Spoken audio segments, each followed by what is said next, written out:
Thanks for making Illinois Family Spotlight part of your day. For this edition, highlights from an interview with Dr. Voddie Baucham Jr. during the 2023 Black Conservative Summit in Tinley Park. Dr. Baucham passed away at the age of 56. Our condolences to his wife Bridget and their 9 children, 7 of whom they adopted. The American pastor and renowned author was Dean of the School of Divinity at African Christian University in Zambia for 9 years. A Reformed Baptist, he also served as the first president of Founder Seminary in Cape Coral, Florida. Let me ask you this, Dr. Baucham. What could Christian students on our American college Christian campuses learn from these kids in Zambia? Boy, I think one of the things that Christian students here could learn is really a sense of the importance and the value of education. And I think it's something that we take for granted here, but in many parts of the world, it's not a given or a guarantee that you're going to be able to have access to a quality Christian education. And I think that's something that people here need to be grateful for and really probably need to take more advantage of as well. How would you define a quality Christian education?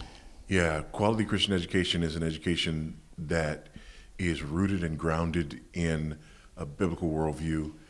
It's an education that seeks excellence in the pursuit of truth, beauty, and goodness to the glory of God.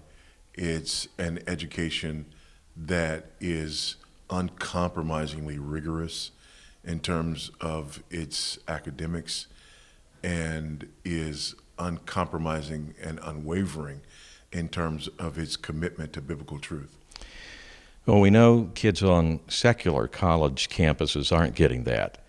Are they getting that in our Christian college campuses, on our Christian college campuses? Not at most of them, no. There are very few campuses, even Christian campuses, where they're getting that, unfortunately. How do we turn that around? Boy, if I knew that, I'd have them fixed, right? Right. That's something that's going to take time, but before that, it's going to take an awareness and a commitment. And unfortunately, in many instances, the only commitment that people have is to nickels and noses, right? We want to put more students in the seats. We want more tuition. We want more, fill in the blank. And those things become more important than the foundational commitments, than the fundamental theological commitments. So I think there has to be a change in that regard first. There also has to be a desire. And unfortunately, for many Christians, there's not a desire. We don't see the value of Christian education. We're fine bifurcating our lives, right? And saying that my faith life is over here, but my academic life or my professional life is over here. We believe that Jesus is the Lord of church on Sunday, but he's not the Lord of biology or chemistry or mathematics. And that's something that has to change fundamentally before we start talking about, changing institutions. Well, if I'm a Christian parent and I'm going to send my kids off to a Christian college, what should they be looking out for? Yeah, I think, number one, they need to be looking for schools that are open, that are upfront about what their commitments are, where their commitments lie. I think another thing they need to be looking for is a school that is rigorous in terms of its confession and its confessional commitment across the board. Not a school that's committed, for example, to having theology professors who are Christians operating from a Christian worldview, but don't mind if their biology professors, are Marxists and Darwinian evolutionists. I think they need to be looking for places that are consistent across the board. Consistent across the board. We at Illinois Family Institute believe that our grade schools, our high schools, etc., are beyond repair, and that Christian parents have to get their kids out of these government schools and into sound Christian homeschooling or a sound Christian school. What are your thoughts? I've been saying that for 2.5 decades. Actually, 20, 25 years ago, I was considered a radical for making that exact same observation and for calling Christian parents to give their children a Christian worldview. I published a book in 2007 where I wrote that, and again, it was considered absolutely radical. But now things have deteriorated so much that the message doesn't sound as radical anymore. It doesn't, but my fear is that a lot of Christian parents will settle for anything that gets their kid out of the government schools. And we know some of this wokeness gets into the curriculum and what have you. Yeah, well, a lot of Christian parents will settle for anything, including government education, right? I think there's still 85% of Christians who send their kids to the government schools for their education. So, beyond people who are settling for the less than ideal alternatives, we've got people who are not looking for an alternative at all. So, when you leave the government education system, it's a matter of time and degrees, right? Before you find something that is, nothing's going to be perfect, right? But something that is good, something that is sound, right? But I'm happy to just see people leave, right? Let's start there. Let's start with recognizing that we can't continue to send our children to Caesar for their education and be surprised when they come home as Romans. That's a great line from your book, Fault Lines. I want to talk about that a little later. But let me ask you this, though. A lot of parents, they feel like they're stuck in these government schools with their kids. They can't afford a Christian school, and homeschooling, they think, may be out of the question because they're already working 2 jobs, or both parents are working. How do we address that? What can churches do to kind of come alongside these parents? Yeah, and I think that last statement is part of the answer to the question. I think what we have to do is recognize that this is not just an individual family issue.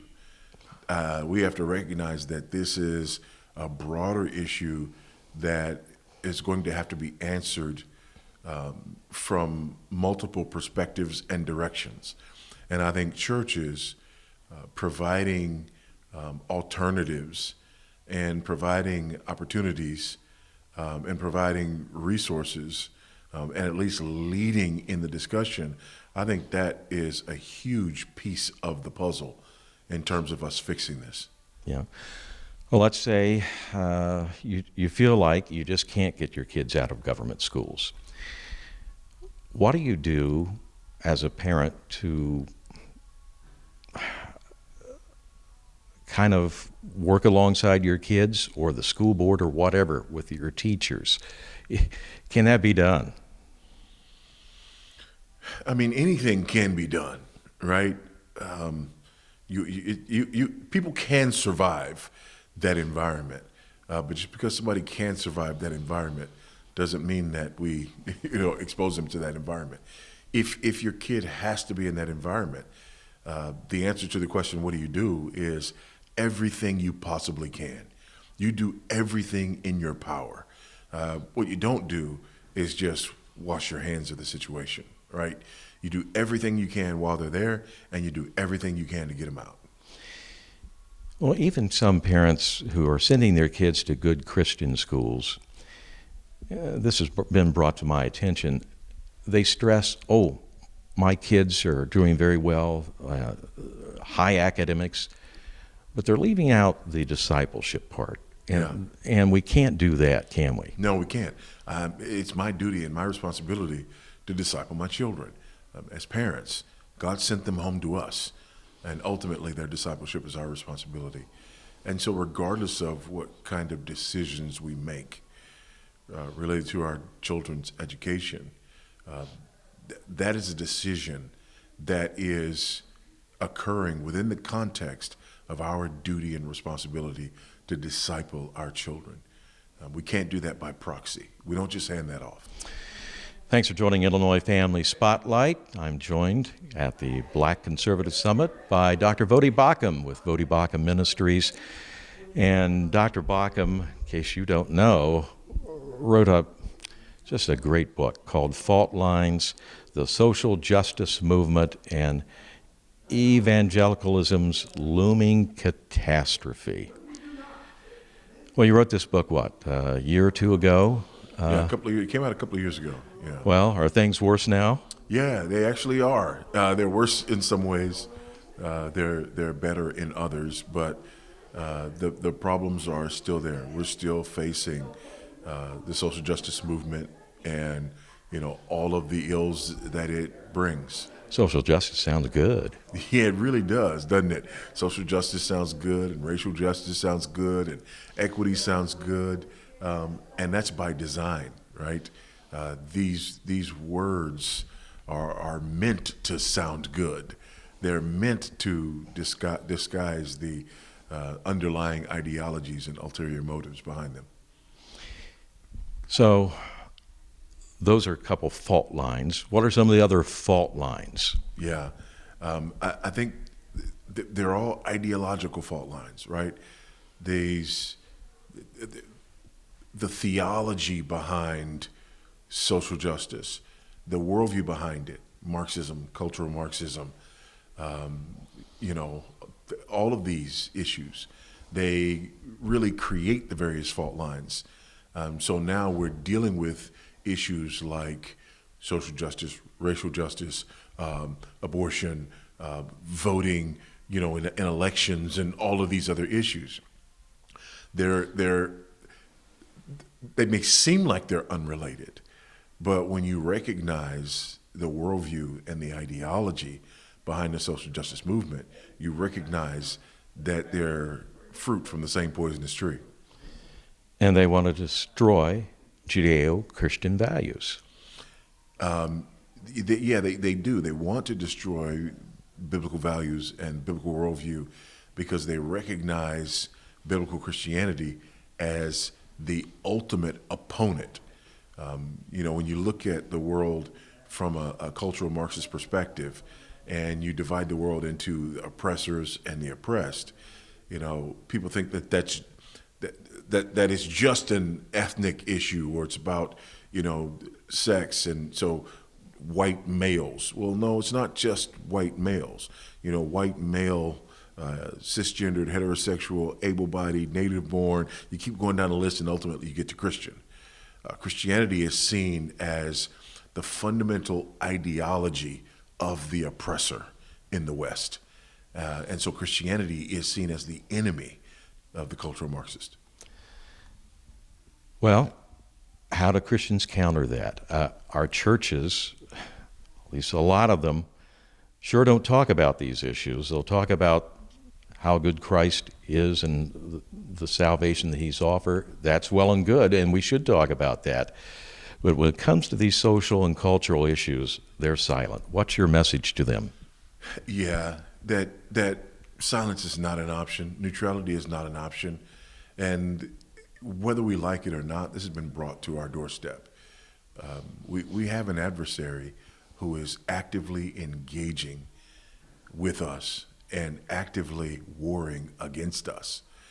And, we have to acknowledge that. We have to become aware. We have to educate ourselves. Ignorance of this will be and has been catastrophic. Well, you've touched on it, but what's your warning to these silent churches? Sooner or later, they'll be coming after them as well, right? Yeah, there is no sooner or later. They're already coming after us. They're coming after us in terms of same-sex marriage and whether or not we're going to do ceremonies. They're coming after us in terms of transgenderism and whether or not we're going to use the right pronouns. And, They're coming after us in terms of a whole host of issues, and Christian organizations and institutions. They're coming after us in terms of DEI, diversity, equity, and inclusion, and so on and so forth. It's not that they're going to be coming. The enemy's at the gate. Enemies at the gate. This is the Black Conservative Summit. How did you turn out conservative? Yeah, I don't know. I wish I had a formula that did it for me so that I could turn that formula around and do it for others. But for me, it's just a matter of growing in grace. It's just a matter of worldview development. It's also a matter of me being a student of history and caring about that. And when I say a student of history, I don't mean just in terms of what people have fed me, but also in terms of what I've sought out for myself, which has helped me to recognize that people are feeding us history from very specific perspectives. So again, it's just a matter of being engaged. It's also a matter of being a parent and raising children and having a desire for the coming generation. I think as we get older and as we have children, we all have a tendency to grow more conservative. Once you start paying taxes. Yeah. And you're saying, where's that money going? I could use that in my pocket. Yeah. Dr. Baucham, there's a lot of talk in the conservative community that more and more blacks are turning conservative. Is that hyperbole? What do you think is really happening? Yeah, I think that by and large, the black community's always been very conservative. But they don't vote that way. And so, yeah, I think what people are recognizing is that there are those who have been more willing to identify themselves with conservative political organizations. But I think by and large, conservatism is not something that's new. And I think that's good news, right? I think getting people to recognize that our politics have to be all-encompassing, right? That we can't have, conservative values in our personal lives and then somehow ignore that when we get to the ballot box. I think that's incredibly important, and I think it's happening for people as well. You've got a great book there, Fault Lines. How do you top it? Yeah, I don't know about that. I just think in terms of what's next, right? And got another couple of things in the works because this is just one part, one piece of the puzzle. What's happening in the broader culture is happening in multiple spheres and is coming at us from multiple angles and perspectives. And so there's a lot more work to be done in terms of informing and engaging and equipping on this. Dr. Baucham, there are a lot of conservative pundits who suggest that the Republican Party in particular needs to broaden its base if they want to have significance in the here and now and in the future. Broaden the base to more African Americans, more Hispanics, etc. What are your thoughts? How can they do that? I think we saw that in the Trump administration. The amount of votes that Trump got in the first and second election was historic in terms of minority communities. And so I think there are lessons to be learned from that. But I think what's more important is holding fast to things that are true. I think one of the things that's wrong with politics is that it's devolved into identity politics. And it's devolved into, okay, what does this group want? And how can we give that to them? And what does that group want? And how can we give that to them? I think it's much more fruitful and effective in the long run and much more honest in the long run to hold to those things that are true and to perhaps do a better job of engaging and communicating to people on what those things are and why they matter. God bless you. Thank you so much for your time, and thank you for the great work you're doing. Bless you, brother. Thank you. All right. All right. Thank you, sir. Yes, sir.